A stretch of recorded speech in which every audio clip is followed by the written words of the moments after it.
Dear students, a very warm welcome to all of you in my today's lecture of Managerial Economics. In today's lecture, we will discuss upon the rest of the methods or rest of the statistical methods of demand forecasting. जैसा कि previous lecture में हमने methods of demand forecasting को start किया था, जिसमें मैंने आपको इसके दो पर्टिकुलर मेथड्स डिफाइन किए थे. The first one was the survey method, जैसे हम क्वालिटेटिव मेथड्स के नाम से भी जानते हैं, and second one is the statistical methods, जिसे हम क्वांटिटेटिव मेथड्स के नाम से भी जानते हैं. यहाँ सर्वे मेथड्स में मैंने आपसे चार इसके मेन मेथड्स डिस्कस किए थे. The first one was the consumer survey method, second one sales force opinion method, या फिर इसको हम कलेक्टिव ओपिनियन मेथड का भी नाम देते हैं. The third one was the expert opinion method, या जैसे हम डेल्फी टेक्निक का भी नाम देते हैं, ठीक है. And the fourth one was the market experiment method. इसी तरीके से कंज्यूमर सर्वे मेथड के हमने दो पार्ट डिस्कस किए थे. एक तो था कंप्लीट एनुमरेशन सर्वे और दूसरा था इसके अंदर that is known as the sample survey. इसके साथ साथ स्टैटिस्टिकल मेथड्स को भी हमने स्टार्ट किया था, और स्टैटिस्टिकल मेथड्स में मैंने आपको इसके चार पार्ट बताए थे. The first one was the trend projection method, जिसके हमने तीन पार्ट्स डिस्कस किए थे प्रीवियस लेक्चर में, जिसमें पहला पार्ट था that was the fitting trend line by observation, second था इसके अंदर least square method, and third one was the moving average method. तो इस तरीके से हमने ट्रेंड प्रोजेक्शन मेथड के ये तीन मेथड्स प्रीवियस लेक्चर में डिस्कस किए थे.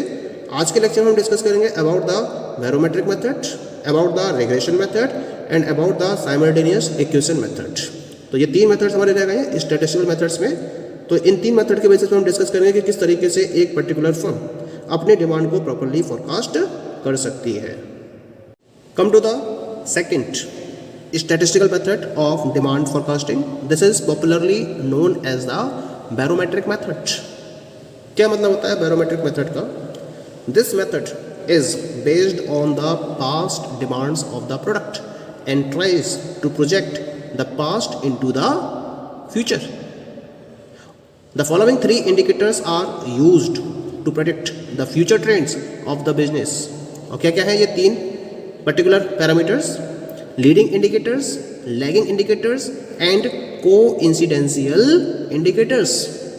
यानी कि बैरोमेट्रिक मेथड में हम क्या करते हैं, जो प्रोडक्ट है वो उस प्रोडक्ट की पास्ट डिमांड को ध्यान में रखा जाता है इस मेथड के द्वारा, और उसके बेसिस पर उसे प्रोजेक्ट करते हुए फ्यूचर की डिमांड को प्रॉपर्ली डिटरमाइन किया जाता है. यानी कि बैरोमेट्रिक मेथड में जो प्रोडक्ट की पास्ट डिमांड रही है उसको प्रोजेक्ट करते हुए फ्यूचर की डिमांड को प्रॉपर्ली डिटरमाइन किया जाता है. और इस रेफरेंस में बैरोमेट्रिक मेथड के द्वारा तीन पर्टिकुलर इंडिकेटर्स का यूज किया जाता है फ्यूचर ट्रेंड को प्रेडिक्ट करने के पॉइंट ऑफ व्यू से. यानी कि ये फ्यूचर ट्रेंड को प्रेडिक्ट करता है, और उस फ्यूचर ट्रेंड की बेसिस पर आप डिमांड को फोरकास्ट कर लेते हो. तो ये तीन इंडिकेटर कौन कौन से हैं? The first one is the leading indicators, second होते हैं लैगिंग इंडिकेटर्स, और थर्ड होते हैं इसके अंदर कोइंसिडेंशियल इंडिकेटर्स. ये जो इकोनॉमिक इंडिकेटर्स हैं, इन इंडिकेटर्स के बेसिस पर किसी भी बिजनेस के प्रोडक्ट के रेफरेंस में जो फ्यूचर ट्रेंड्स होते हैं उनको प्रेडिक्ट किया जाता है प्रॉपर वे में, और इन फ्यूचर ट्रेंड के बेसिस पर जो डिमांड है प्रोडक्ट की उसको फोरकास्ट किया जाता है. तो पहले तो हम फ्यूचर ट्रेंड्स को पता करते हैं, और जो फ्यूचर ट्रेंड्स हमें पता चलते हैं उन फ्यूचर ट्रेंड को ध्यान में रखते हुए हम प्रोडक्ट की डिमांड को फोरकास्ट करते हैं. ये होता है आपका बैरोमेट्रिक मेथड. अब ये तीन इंडिकेटर हैं, ये तीन इंडिकेटर क्या रिप्रेजेंट करते हैं थोड़ा बहुत इसके बारे में डिस्कस कर लेते हैं हमें ना. पहले बात करते हैं लीडिंग इंडिकेटर्स की. लीडिंग इंडिकेटर्स का क्या होता है? मूव अप और down ahead of some series.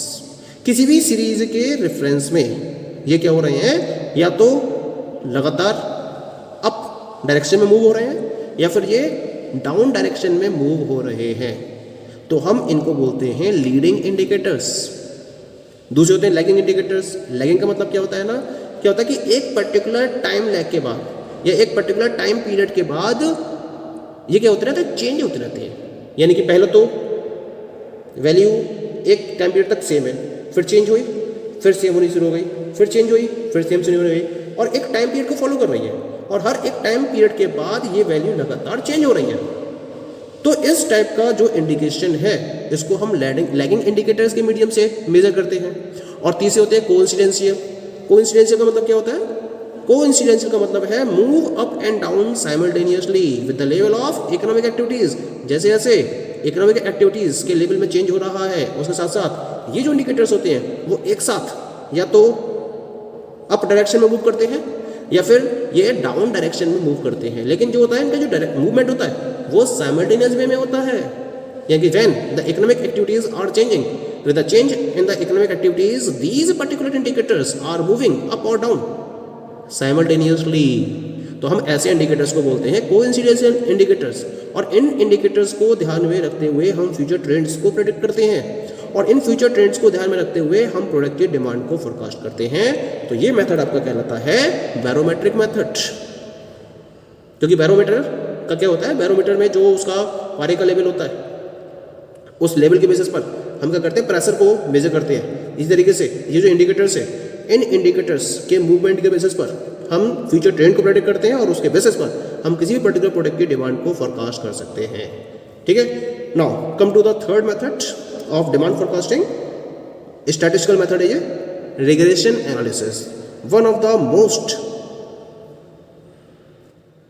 Famous method of demand forecasting, regression analysis सबसे ज़्यादा फेमस मेथड है और most of the organisations, market के अंदर जितनी भी ऑर्गेनाइजेशंस हैं, मोस्टली हर किसी के द्वारा इस रिग्रेशन एनालिसिस के कॉन्सेप्ट का यूज करते हुए डिमांड को फोरकास्ट किया जाता है, क्योंकि ये एक एक्यूरेट आइडिया आपको प्रोवाइड करती है in reference of the demand of the product in the future period of time.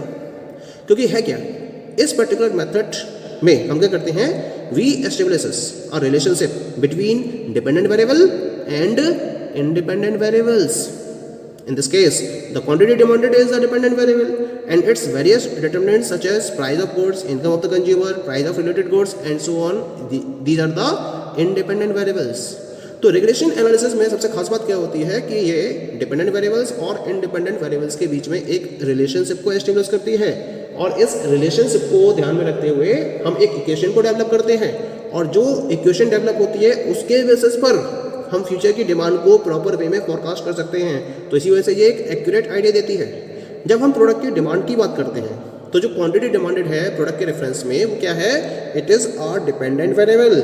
और इसके जो वेरियस डिटरमिनेंट्स हैं क्वांटिटी डिमांडेड के, जैसा कि हमने प्रीवियस लेक्चर्स में, पहले लेक्चर्स में डिस्कस कर रखा है इसको, कि जो क्वांटिटी डिमांडेड हैं इसके वेरियस डिटरमिनेंट्स होते हैं, जैसे कि प्राइस ऑफ द गुड्स है, price of the related goods हैं, income of the consumer, future expectation about the price change. ये सब क्या है इसके, ये सब इसके डिटरमिनेंट्स हैं। तो ये डिटरमिनेंट्स कहते होते हैं these are the independent variables.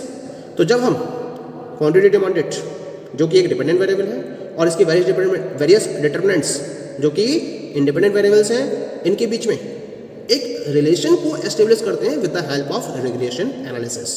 और ये जो रिलेशन एस्टेब्लिश आप करते हो इसको आप एक इक्वेशन के फॉर्म के बेसिस पर डिफाइन करते हो और इस इक्वेशन को हम बोलते हैं रिग्रेशन इक्वेशन। और इन रिग्रेशन इक्वेशन के बेसिस पर हम फ्यूचर डिमांड को प्रॉपर्ली फोरकास्ट कर सकते हैं। तो यहाँ पर हम दो टाइप की रिग्रेशन इक्वेशंस को प्रॉपर्ली स्टडी करेंगे। एक तो कहलाती है regression equation x on by और दूसरी कहलाती है regression equation y on x. और ये कैसी होती है, ये एक लीनियर रिलेशनशिप होता है। तो हम एज्यूम करते हैं रिग्रेशन एनालिसिस में कि जो दो वेरिएबल्स हैं इनके बीच का रिलेशन कैसा है, लीनियर रिलेशन है। और इस लीनियर रिलेशन को ध्यान में रखते हुए हम इन रिग्रेशन इक्वेशंस को डेवलप करते हैं। तो पहले हम बात करेंगे regression equation x on y की। तो ये इक्वेशन क्या बनती है, x is equal to a plus b y. और regression equation y on x क्या बनती है, y is equal to a plus B x. पहले इक्वेशन की बात करते हैं x is equal to a plus b y की। यहाँ एक्स कैसा वेरिएबल है, यहाँ एक्स डिपेंडेंट वेरिएबल है, जबकि बाई कैसा वेरिएबल है, इंडिपेंडेंट वेरिएबल है। और ए और बी कांस्टेंट पैरामीटर्स होते हैं। इसी तरह से जब हम regression equation y on x की बात करते हैं तो यहाँ जो बाई है वो एक डिपेंडेंट वेरिएबल है और x कैसा वेरिएबल हो गया यहाँ पर, इंडिपेंडेंट वेरिएबल हो गया। a और b कांस्टेंट पैरामीटर होते हैं। तो इन पर्टिकुलर दोनों इक्वेशन को ध्यान में रखते हुए हम क्या कर सकते हैं, x और y के बीच में एक रिलेशन को एस्टेब्लिश करते थे जो कैसा होता है, लीनियर रिलेशनशिप होता है। यहाँ जो दूसरी इक्वेशन की बात करें अगर मैं y equal to a plus B X की, तो y को हम बोलेंगे फोरकास्टेड डिमांड और x को हम बोलेंगे डिटरमिनेंट ऑफ डिमांड। अब यहाँ पर हम फ्यूचर की पॉइंट ऑफ व्यू से पहले तो हमारे पास पास्ट डेटा अवेलेबल होगा, उस पास्ट डेटा को ध्यान में रखते हुए हम इस इक्वेशन को ड्राइव कर लेंगे। प्रॉपर टेक्निक होती है इसकी, है ना। और उस पर्टिकुलर टेक्निक को फॉलो करते हुए हम इस इक्वेशन को उस पास्ट डेटा के बेसिस पर ऑब्टेन कर लेते हैं। अब इसके अंदर हम फ्यूचर को ध्यान में रखते हुए एक्स की वैल्यू को पुटअप करेंगे और उसके रिगार्डिंग हमें या उसके करस्पॉन्डिंग हमें फॉरकास्टेड डिमांड पता चल जाती है। तो हम इस मेथड का नाम देते हैं regression analysis. The last one is the simultaneous equation method. क्या होता है इस मेथड के अंदर? For developing this model endogenous and exogenous variables are determined first. After that, necessary data on both exogenous and endogenous variables are collected. Simultaneous equation method के अंदर हम दो टाइप के वेरिएबल्स की बात करते हैं। एक तो होते हैं आपके एंडोजेनस वेरिएबल्स और दूसरे होते हैं आपके एक्सोजेनस वेरिएबल्स। सबसे पहले तो आप क्या करते हो, इन पर्टिकुलर दोनों टाइप के वेरिएबल्स को डिटरमाइन करते हो और फिर जो भी आपको डेटा चाहिए होता है उस डेटा को ध्यान में रखते हुए आप क्या करते हो, इन एक्सोजेनस और एंडोजेनस वेरिएबल्स को कलेक्ट करते हो। तो साइमल्टेनियस इक्वेशन मेथड में सबसे पहला काम होता है, जो भी आपके पास रिक्वायर्ड डेटा है उस रिक्वायर्ड डेटा को कलेक्ट करते हुए उस डेटा के बेसिस पर एंडोजेनस और एक्सोजेनस वेरिएबल्स को कलेक्ट करना। एक बार जब आप दोनों वेरिएबल्स को कलेक्ट कर लेते हो फिर आप क्या करते हो, the model is estimated through some appropriate method. यानी कि अब आप नेचुरल डेटा को कलेक्ट करने के बाद एक प्रॉपर मॉडल को एस्टिमेट करते हो और उसके लिए एक प्रॉपर एप्रोप्रिएट मेथड है जो इस पर्टिकुलर मॉडल के द्वारा सजेस्ट किया गया है, इस साइमल्टेनियस इक्वेशन मेथड के बेसिस पर सजेस्ट किया गया है। इसका यूज़ करते हुए आप एक प्रॉपर मॉडल को डेवलप करते हो और इस मॉडल को आप क्या करते हो, जितने भी एंडोजेनस वेरिएबल्स होते हैं उनको ध्यान में रखते हुए in terms of exogenous variables, यानी कि the model will solve for each endogenous variable in terms of exogenous variables. तो जितने भी एंडोजेनस वेरिएबल्स हैं उनको एक्सोजेनस वेरिएबल्स के रिगार्डिंग फॉलो करते हुए आप मॉडल को सॉल्व कर लेते हो और उसके बेसिस पर फ्यूचर वैल्यू को प्रॉपर्ली प्रेडिक्ट कर लेते हो। तो हम इस मॉडल को नाम देते हैं, इस मेथड को नाम देते हैं साइमल्टेनियस इक्वेशन मेथड। अब हमें यहाँ पर बात कर रहे हैं इतनी देर से कि एंडोजेनस वेरिएबल्स और एक्सोजेनस वेरिएबल्स। तो ये दो वेरिएबल्स क्या होते हैं इसके बारे में एक आइडिया ले लेते हैं। यहाँ पर हम एंडोजेनस वेरिएबल्स का मतलब होता है ये कंट्रोलेबल वेरिएबल्स होते हैं और ये वो पर्टिकुलर इनपुट्स होते हैं जो within the model determine किए जाते हैं। Means the inputs which are determined within the model and which are controllable are known as the endogenous variables. और एक्सोजेनस वेरिएबल्स क्या होते हैं, ये क्या होते हैं, these are the inputs of the model. ये मॉडल के इनपुट्स होते हैं, ठीक है, जैसे time, weather conditions, government spending. तो ये मॉडल के क्या है, इनपुट्स होते हैं और इन इनपुट्स को ध्यान में रखते हुए ये कैसे होते हैं, अनकंट्रोलेबल वेरिएबल्स होते हैं और इन इनपुट्स को ध्यान में रखते हुए हम मॉडल को डेवलप करते हैं और इसके बेसिस पर हम एंडोजेनस वेरिएबल्स की वैल्यू को कैलकुलेट करते हैं। यानी कि एंडोजेनस वेरिएबल्स वो इनपुट्स होते हैं जिनको हम मॉडल के हेल्प से डिटरमाइन करते हैं। पॉइंट क्लियर हो गया? तो एक्सोजेनस ये वो इनपुट्स हैं जिनके बेसिस पर मॉडल को डेवलप किया जाता है और एंडोजेनस वो वेरिएबल्स होते हैं जिनके रिगार्डिंग हम वैल्यूज़ को डिटरमाइन करते हैं, इनपुट्स को डिटरमाइन करते हैं। इसी वजह से कंट्रोलेबल होते हैं और एक्सोजेनस वेरिएबल्स ये अनकंट्रोलेबल वेरिएबल्स की कैटेगरी में काउंट किए जाते हैं। So this method is known as the simultaneous equation method. So these all are the different statistical methods of measuring demand forecasting. Thank you.